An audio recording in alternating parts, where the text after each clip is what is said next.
Hello, everyone, and welcome to Heart and Hand, the Rangers podcast. This is your extra show for the week. My name is Cammy Bell, and joining me fresh after watching a really disappointing loss across in Austria to Sturm Graz in the Europa League is Simon Halligan. Simon, thanks so much for joining me. Hi, Cammy. I'm kind of getting a bit tired of coming on to pods these days and discussing defeats, but hey ho, that's the life of a podder, as they say, and we need to get on with it and give the people what they want. Well, the life of a podder under a Yeah. team managed by Russell Martin. Yes. Simon, as I mentioned there in the intro, we are very much fresh after watching the game, so emotions may still run a bit high. That's a little bit of a listener discretion warning Yeah. advisory. Simon, it's you mentioned it just before we started recording. The way you're feeling is pretty much the usual, and I'll be honest with you, I can't disagree with how you're feeling, how I'm feeling, how probably the vast majority of the Rangers fans are feeling at the moment.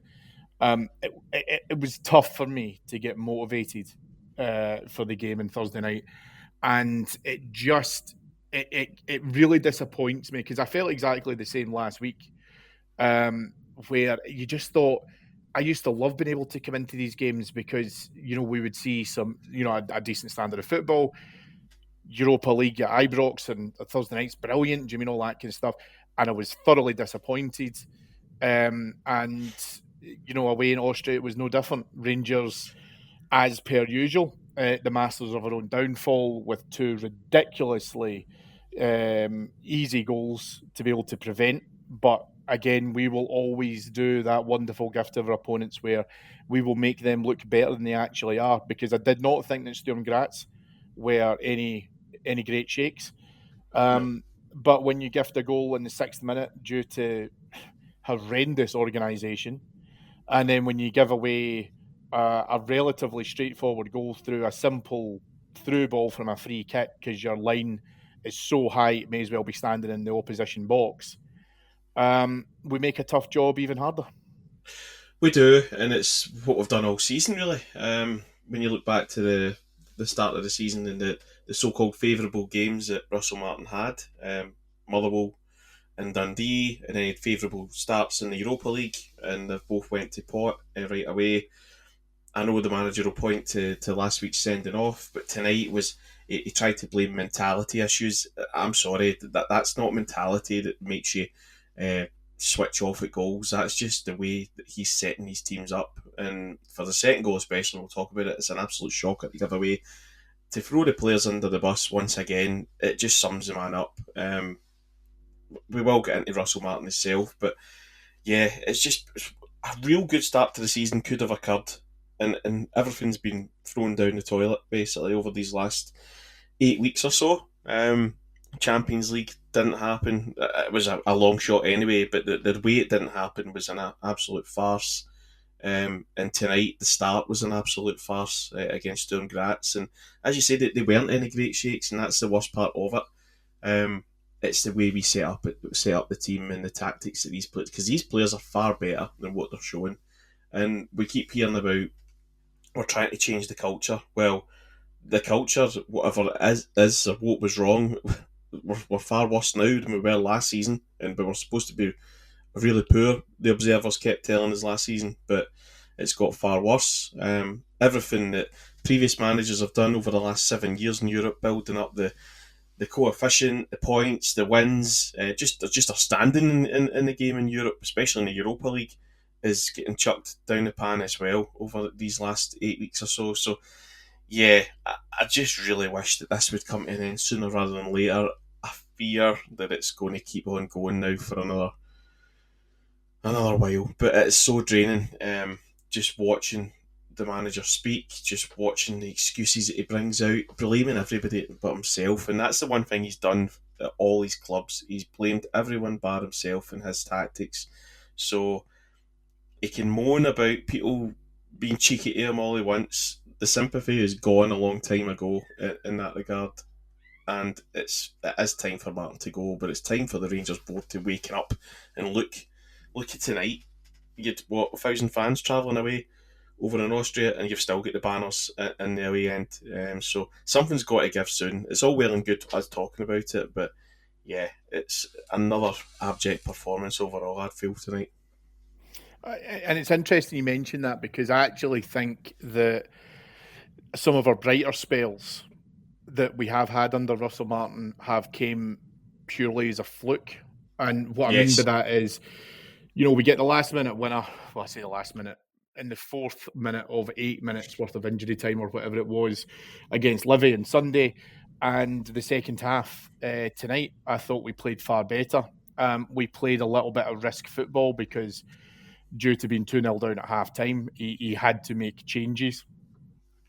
And it left us with a little bit of an exposed back line, but his aim at this point was we need to play more football in their half.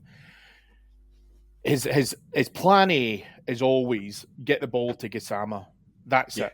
That's plan A, okay? I don't think we have a B, C, D, E, F, whatever, but the default option then becomes that when you're chasing it, it's, right, the plan, the structure, the template, everything's out the window, just get the ball forward. And something happens, and I think we saw it against Sturm Graz, where something happens to this Rangers team where it's almost as if he says, just go out, take the handbrake off, just get the ball forward. And in actual fact, we've got players who are capable of doing it. So the element within this, and the reason why I call it luck, is because I think fundamentally it's a throw of the dice. Now, if he'd been able to get a result in Austria, even a draw, then I still think that you and I would be talking about this. There'd be people listening to us who would have turned around and said, that's because he changed it because he had to. Not because he wanted to or he planned to. He did it because he had to. We get straight back into the game at the start of the second half. We probably couldn't have started the second half better, if I'm being honest, with a brilliant goal by Gassama. Very cheeky of him, I think, to take the touchdown almost like a Neymar drop when he gets the high ball over to him. Yep. Then he's able to cut inside and get the shot away. Brilliant goal, right? Fantastic. And it's exactly what we wanted. A nice early goal to be able to take into it. And I think probably to emphasise my point a little bit further, in terms of what we were expecting tonight, was not only were we expecting to probably be losing when we get at half time, maybe not so much the manner, and maybe I'm being a bit generous here, but maybe none of us were really expecting to give away such cheap goals, but no one was surprised when it happened. However, we then at that stage decide to go, right, let's keep doing this, let's keep playing forward. We create another couple of chances. We're very unlucky with. Suter has one which is straight at the keeper. Cornelius pulls out a great save, and then the header's also saved towards the keeper's left-hand post. We got away with a few. Jack Butland, as we have just done in our Patreon site, our post-match, yet again, unanimous decision, one man in the match, which I think was entirely deserved given the saves that he made. And with this idea of chucking the ball, chucking everybody forward, obviously we were exposed at the back. Couple of tidier passes, couple of smarter runs. I think Sturm Graz would have exploited that. However, we got ourselves back into the game. And this is probably what the frustrating thing is. I don't ever want to see Rangers lose. And I will never subscribe to this idea of I want Rangers to lose in order to be able to get the manager out the door.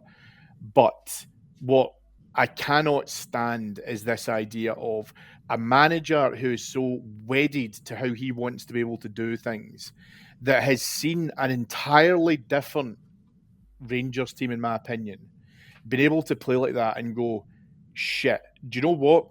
Maybe it's me, and maybe it's my intention here to stay true to this plan that is the problem. He's seen it against Livingston. He saw glimpses of it against Celtic, and he definitely saw it against Sturm Graz. However, I have got zero doubt in my mind he will go back to his game plan on Sunday against Falkirk.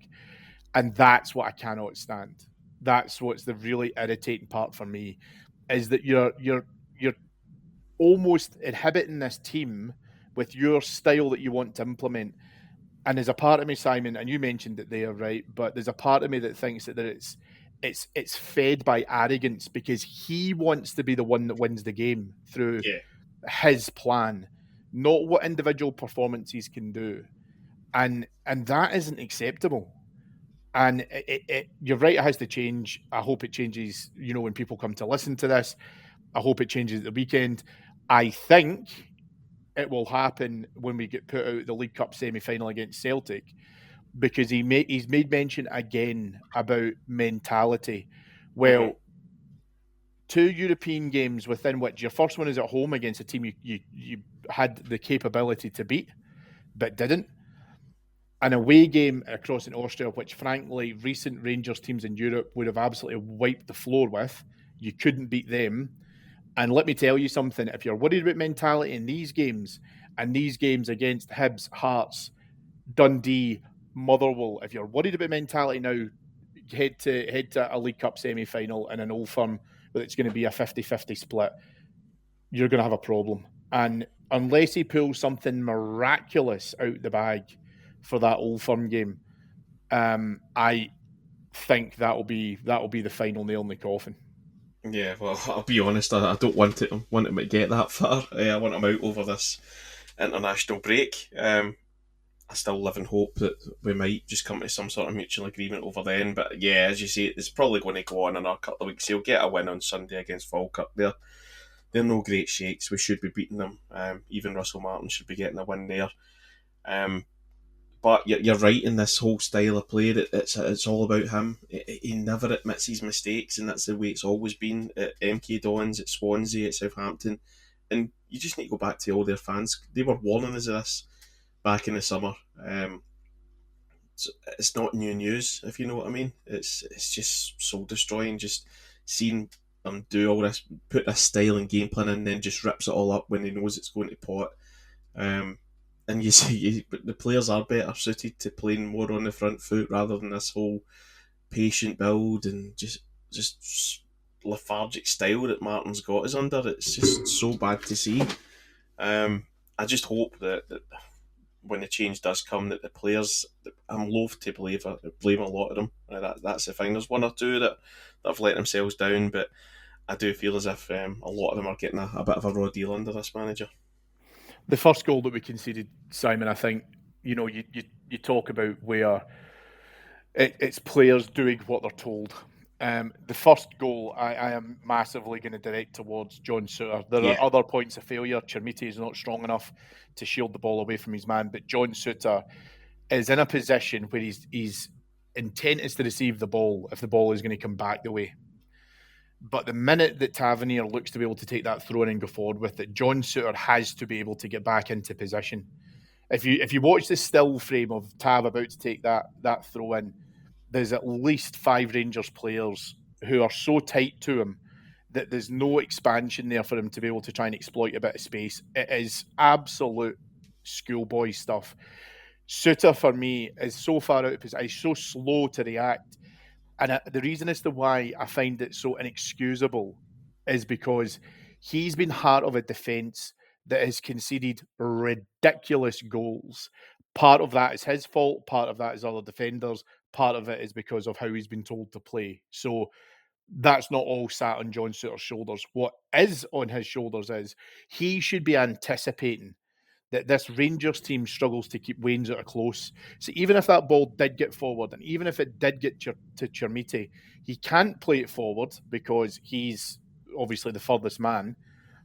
But he has to anticipate that ball is coming back at some stage. So as soon as he sees it going forward, as soon as he sees James Tavernier and his body shape and the direction in which he intends to throw it, he needs to clear out of there. And the first, like I say, that first goal is a farce. The second goal, which Sturm Graz scored, the line is far too high, and it's a great ball by Horvath. I can take nothing away from the way how he's threaded that ball. Yeah, it's great vision to see it. Into Kitchensvili. Kitchensvili also has the option to square the ball to a teammate who literally just has to hit it into an empty net because Jack Butland was coming out towards Kitchensvili. He gets the ball through, like, basically underneath his arm by his armpit, and it obviously goes in. It's a good finish. It's absolute textbook how not to do things. And as I mentioned, it is this uncanny ability that Rangers have so consistently to make an average team look even better by gifting opportunities, time, space, goals to them, and then before you know it, we're behind the 8 ball. And again, I can't believe that any Rangers player enjoys playing in this system. No. I can't.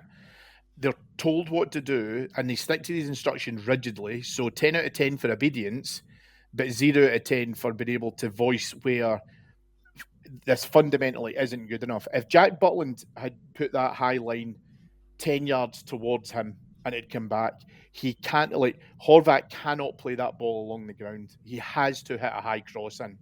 And that's a whole different scenario altogether. I'm not saying it would have prevented the goal, but what I'm saying is that it absolutely removes what we saw happen.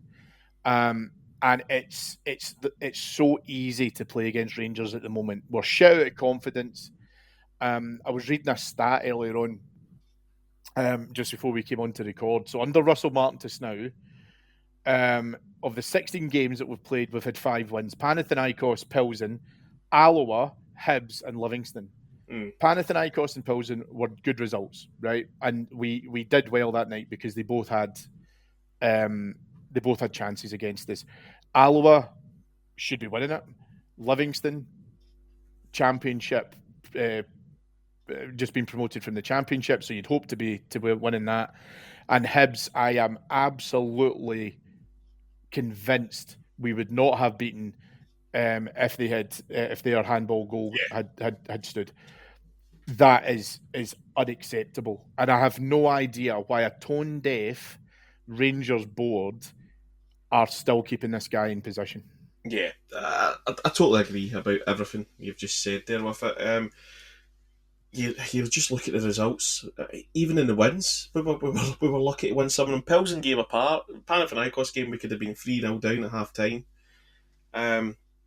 You look at Pilsen away when we were probably lucky to get through that again. We were so lucky to get that goal for Lyle Cameron just as soon as they'd got their next goal, their first goal. Sorry.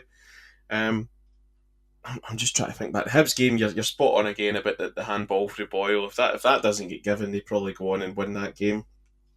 However, and the Livy wins a scramble. Yeah, it's a scramble. It's an absolute scramble at the end, and you look at the reaction to the winner. The fans celebrate for 10 seconds, and then the ire gets turned on to the manager. I've never ever seen it before, in terms of fan reaction. A goal such as that, such an important moment of the game, but it showed that the fans weren't going to be accepting pretty much nonsense that was being served up. And as you say, we have. It's just been utter nonsense being served up all season. And he can explain it away all he wants. It might make sense to him, but it's not making sense to anybody. You only had to hear the commentary team tonight. I mean, the commentator himself talking to Alan McCoy, the two of them were just at complete wit's end about what they were seeing in front of them. So if they're seeing it, we're seeing it. It's beyond a joke what's been allowed to happen so far this season. And the sad thing is, I don't even think a defeat to Falkirk would put a stop to this, because I could see it, as you say, going on another month or so. But there has to be a turning point. For Martin, I can't see a turning point for him. But whilst we're still 7 points behind, the league's still there. It's not there for Martin. It's there for a competent manager, a real manager, to come in and take over and get us going again. Because the squad, in my opinion, is good enough. A couple of tweaks here and there take players out. That guys like Asgard, I don't think he's shown much at Rangers so far. Guys like Miowski, who, fair enough, he was played wide right for some weird reason, and he just doesn't suit it. There's other players there who probably will not feature under a new manager as well. So, on the whole, most of the signings that he made the club made in the summer were fine. They're unproven, most of them. Some of them, like Asgard, need to do a lot more in games. Mikey Moore needs to do a lot more in games when he gets a chance. However, Martin he's gaslighting the fans with his excuses and just what were the standards that he's lowering us to. And I said it online to a couple other people. He's embarrassing the club. He's embarrassing the fans. He's lost the plot.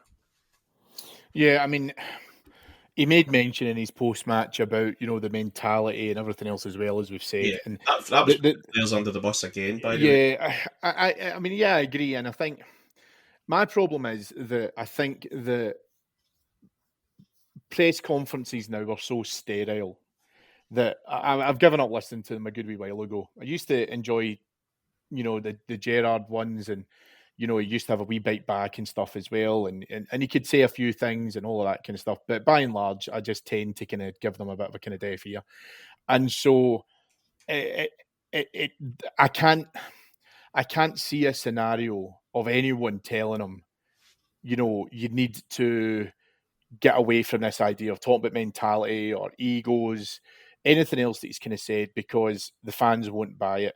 The fans aren't buying anything from him now, No. so he can come out. Really, he's now got himself into position through these abject performances where he can come out and say whatever he wants.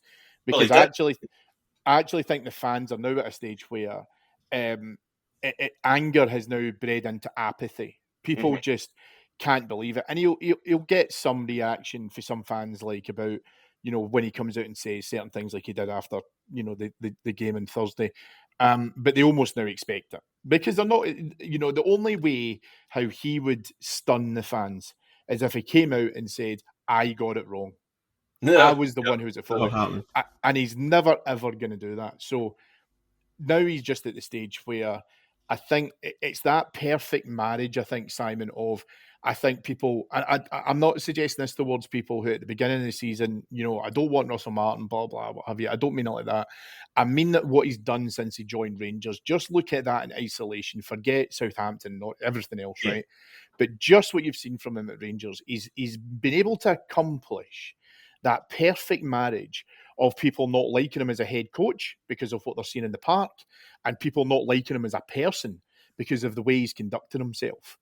And it's staggering. It really is. I mean, it's almost impressive how arrogant and how consistently arrogant he can come across in some of this. But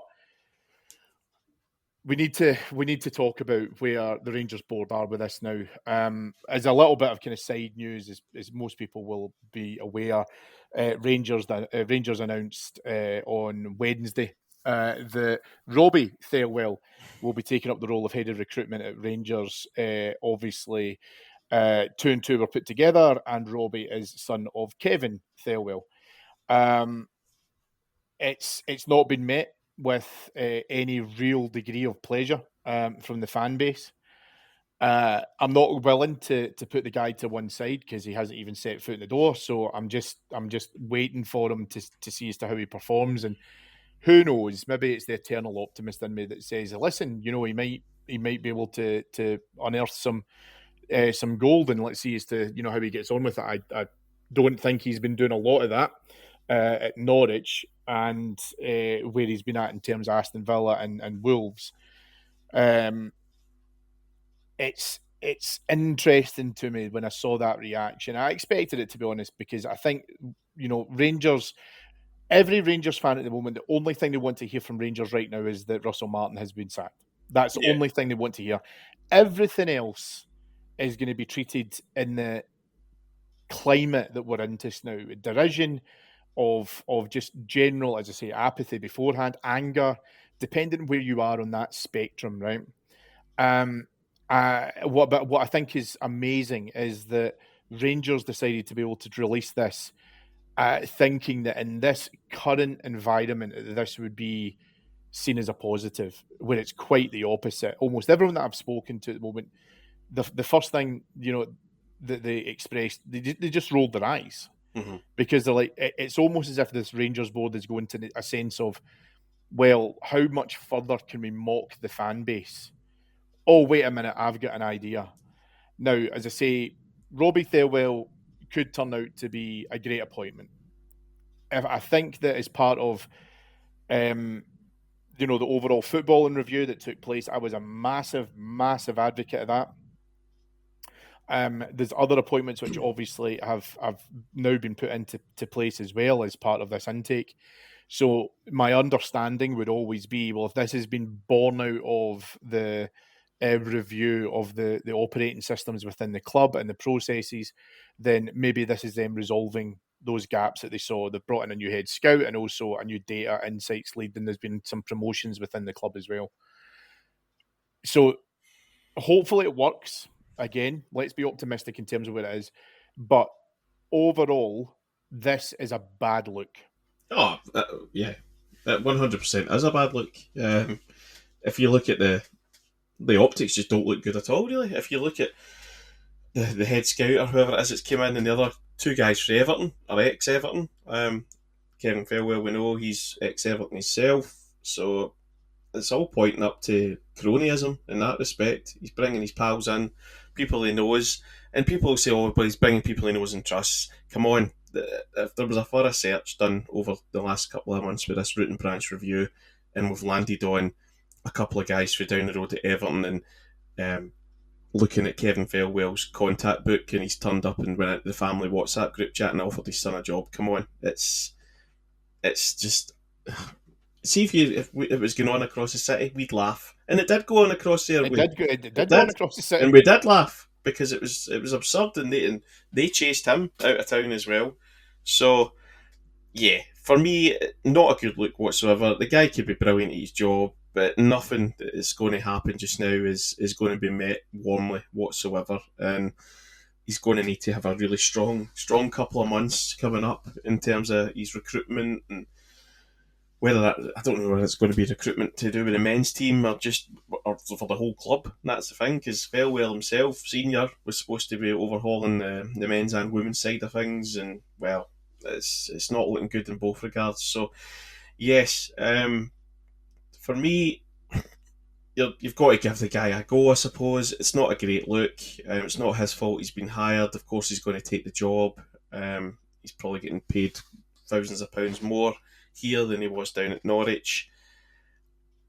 However, anything that the club put out just now is just going to be met with utter negativity until the change is made at the top. And I will say this, see if you make that change in managerial terms, that noise will die down quickly, because you get a semi-competent manager in, starts building the results right away, and all this goes away. And again, I know he's come under a lot of fire recently as well, and I wanted to be able to give him a chance, but this is exactly where some of these own goals by Patrick Stewart are coming into it. Yeah. We've discussed already, I won't retouch on that just now for sake of repetition, that we've talked about what has to happen with the head coach. But Patrick Stewart has to be able to get a grip in this situation. And the Fairwell thing, I think, it sticks for me because I don't know who's making these decisions. Yeah. And what I mean by that is either Kevin Fairwell has went to Patrick Stewart and said, look, my boy will come up here, this is what he's done, blah, blah, what have you. And Patrick Stewart either should have said, we will find someone who's competent. If your son is competent, fine. But we will interview a number of candidates. He's not getting the job just because of his relationship with you. And when this all started to turn sour and how we've got to this point in terms of where we're at just now, Patrick Stewart should have turned around and said, look, even if we're talking about it from a PR perspective, as you've rightly said, the optic is not good. This can't happen. People will think it's nepotism. They'll think it's an easy gig for him to be able to come in, and we've effectively given him the job in his name rather than any degree of competency. As I say, I hope I'm wrong. I hope he comes in and I hope he's a success. But that's how it looks as things stand right now. And that's why I'm worried about who's making some of these decisions, because if it was Thirlwell's decision to bring him in, Patrick Stewart should have stopped him. And if Thirlwell went to Patrick Stewart to okay the move, Stewart at that point should have said, look, not now. We can give him the job. We'll put someone else in situ at the moment, and maybe we bring him in, in 6 months or whatever. But as things stand just now, there'll be too much backlash against this. And when you then couple that with how tone deaf this board have been in terms of what has to happen with Russell Martin, it gives me real worries that someone who I thought had a decent CV in him now looks weak within those positions or within that position, but his positioning on what needs to happen next, if he's gun shy and does want to pull the trigger on Russell Martin, then that then comes back on him. And what effectively is going to end up happening at some point is either Martin will go or Stuart will go. Now, I know there'll be people listening to this going, well, fucking get rid of the two of them. Yeah. But I think if Stuart is going to have to show that he's got the balls to be Rangers CEO, he has to start making some of these decisions and manage the shop better. Yeah. 100%. I mean, there was a couple of articles, leaked in the papers, and the rumours where he was behind them, talking about the club sending the feelers out for new managers, and you usually get that circling the wagons when things are coming to an end in a manager's position, that those higher ups in the club will start putting the messages out to try and save their own skin, and that's probably what Stuart's doing just now, because it's not a good look for him. This is his first real managerial appointment he's made at any club, because he had the interim role at Manchester United when they were a shit show, and they still are. We're still one as well, obviously, but he'll want to be seen to give his man the full backing that they've gave him, and they've gave him a lot of money to spend over this summer. That's the one thing. What was it, 25-30 million pounds roughly spent? I know we brought in money. However, he's got to take a long look in the mirror and see beyond their own arrogance and their smug satisfaction that, listen, this has got to come to an end now. We've made the wrong decision. You would get fans back on side if they man up and do it. That's the one thing that gives me a bit of hope, that they're maybe taking stock over this international break, and hopefully we hear something on Monday or Tuesday that things have came to a head, and that's him, mutual agreement, and they're off. But they've got to hold their hands up and admit this has been a massive error of judgment, bringing Russell Martin in, when not just fans said this was pundits, media, everyone said this even before he was appointed. It was a wrong person to bring in. Everything pointed to being the wrong manager. It's proven so far. It won't turn now, as we know. But Stuart and the rest of them on that board have got to take a long, hard look in the mirror and realise that if they want the club to become better, they need to get a better manager, because you're losing fans by the thousands every other week. Your hospitality suites aren't selling out whatsoever, which is pretty much unheard of at this time early in the season. I seen tickets for the hospitality suites in the Roma game were going cheaper than they were for league games at Ibrox. So that says it all. That there's just total apathy now, even in the upper corridors, with the hospitality fans. So yeah, it's not a good look at all around the club just now, and that's the only way things will change. Fans will start voting with their feet, and as you say, it's looking that way. For the Genk game, we are 13,000 fans down. The Europa packages haven't sold whatsoever really well.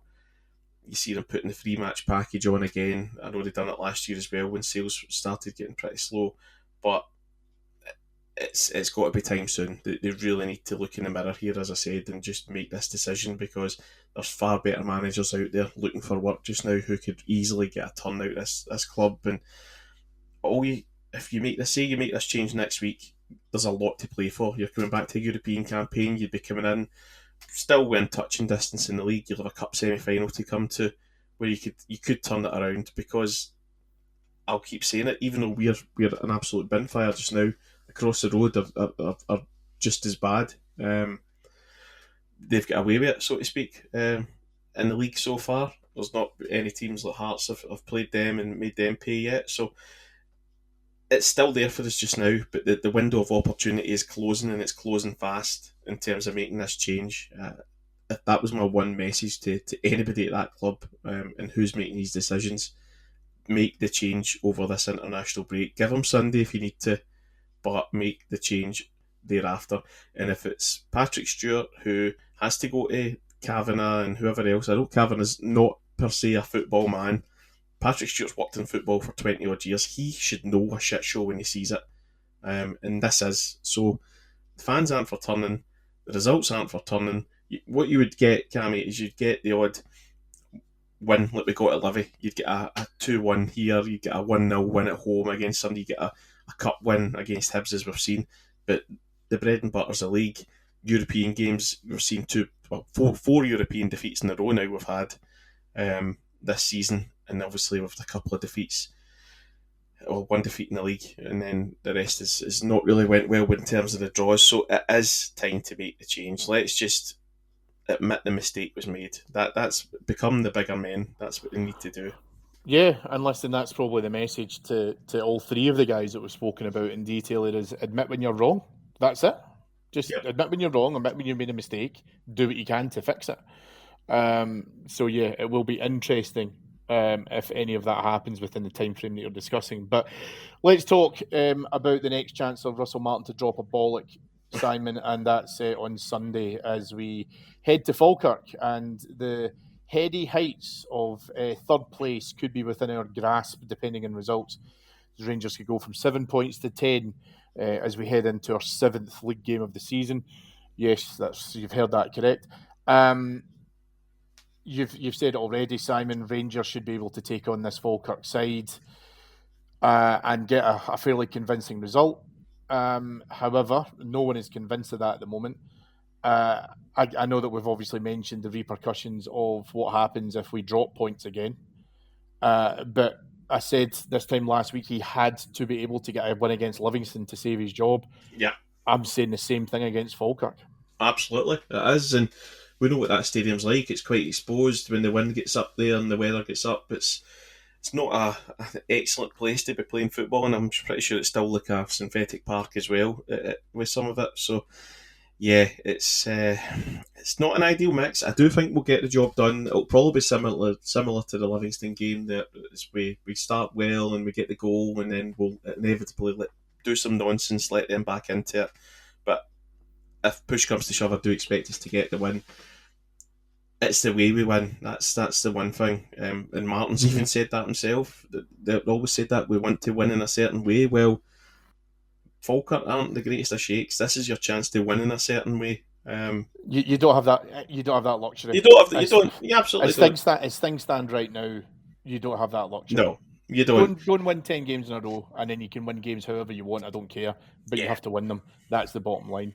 And I think you're right. I mean, it is as far as I'm aware, it's a synthetic surface across at Falkirk.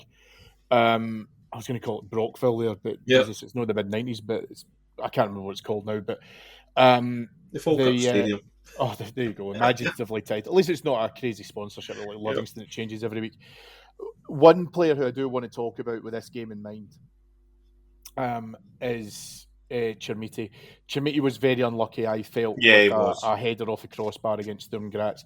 He has some tendon issues, we believe, which means that he is going to struggle to play in synthetic parks. I actually didn't expect to see him at all against Livingston, and potentially he might not have come on at all if we had taken care of business across there quite convincingly. He needs a goal. Because I think that if he had a couple under his belt already, I think he buries that header against Sturm Graz. Again, that's all ifs and buts and maybes. And like a lot of the players just now, I've not cast definitive judgment on them because I'm seeing two sides of different, two different sides of the coin in terms of how they want to play versus how they're told to play. And I'd love to believe that if Chermiti can get a goal on Sunday for features, he's probably going to come on as a sub if he plays at all, because again, like you say, that surface is problematic to him. Again, another great piece of recruitment, Rangers. However, I'd love for him to be able to get a goal, because my hope is that once he gets off the mark, he'll actually start playing with a bit more confidence, a little bit more structure in terms of how he plays. I think he's a little bit clumsy at times and he's a bit disorganised. He's physical, but you can be physical, but you have to be smart about it.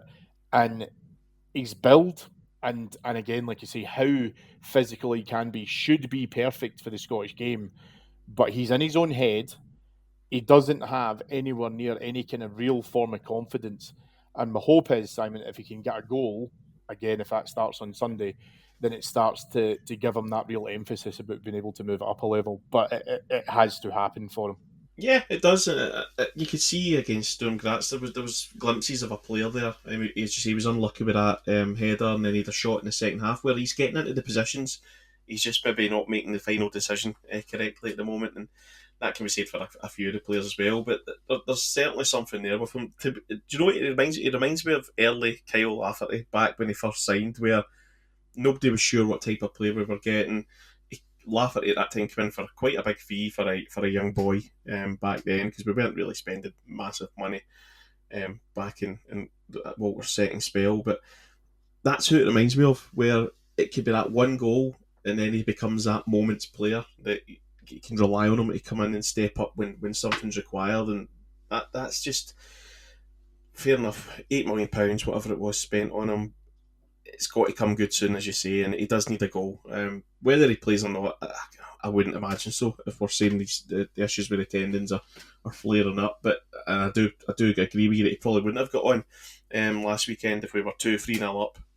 But that's for another day, that conversation. I would like to see him get a goal. I do think Majowski will start again, and he's a player who really needs to start getting involved in games. I know he the chance against Livingston, the tap in against Hibs, but you're looking at him coming on against Sturm Graz and he wasn't really in the game, whether that was due to being out of position.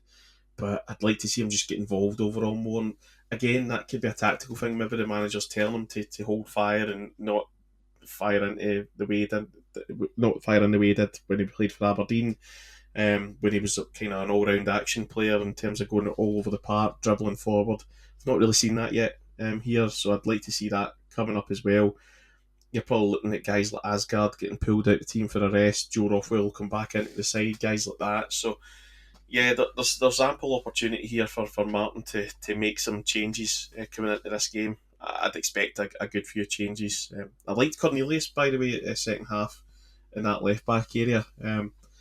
Well, again, I know it was left back / striker. Yeah. He actually, since he's came, he's had a few chances to get on the end of shots away and the headers and whatnot. So he is a player that's going to score a few goals for us throughout the season. But I did like to look at that link up with him and Gassama down that left side. I don't think I'll see it long term, but there's something there with Cornelius in that position. And as you say, it's probably in a backup role. But Magoma, he'll probably feel pretty hard done by coming off at half time tonight because he didn't really put a foot wrong.